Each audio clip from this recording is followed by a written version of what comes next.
Hi! Ako nga pala si Nike. At ito, ang storya ng buhay ko. Ito ang Instagram account ko. Walang masyadong followers. Kasi hindi naman ako famous. Pero meron din akong iba't ibang accounts na naging parte din ng buhay ko. Tulad na to, ang writing page ko. Ganda talaga pag nasaktan, no?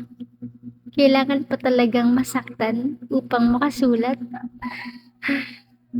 Madami akong naisulat na tungkol sa personal na karanasan. Grabe ang pangit ko talaga umiyak.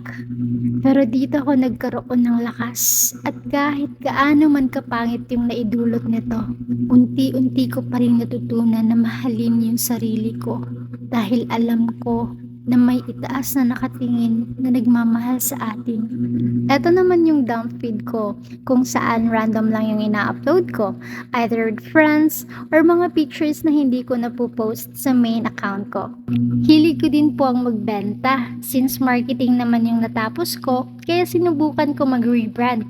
Ito ay hanging diffuser na pwede sa kotse, kwarto at opisina. Meron din po akong skincare products for rejuvenation.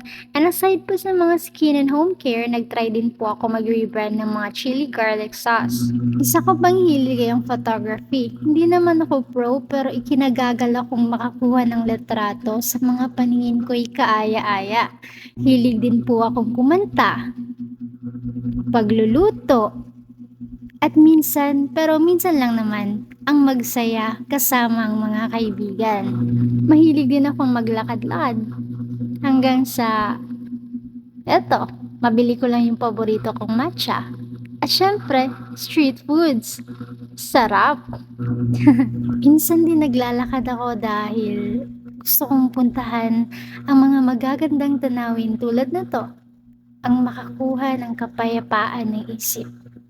Ang maranasang maligo sa isang pool vacuum hose, ang mapasalamatin sa buhay na pinagkaloob ng ating Ama. Ako'y higit na nagpapasalamat sa musika, isang kundima na nagbibigay pugay sa ating dibdib at kulay sa ating daigdig. Muli, pinapakilala ko ang aking sarili. Ako si Nike Santa Cruz, isang Pilipinong mamamayan. Hanggang sa muli, kaibigan. Well, I've got thick skin and elastic heart.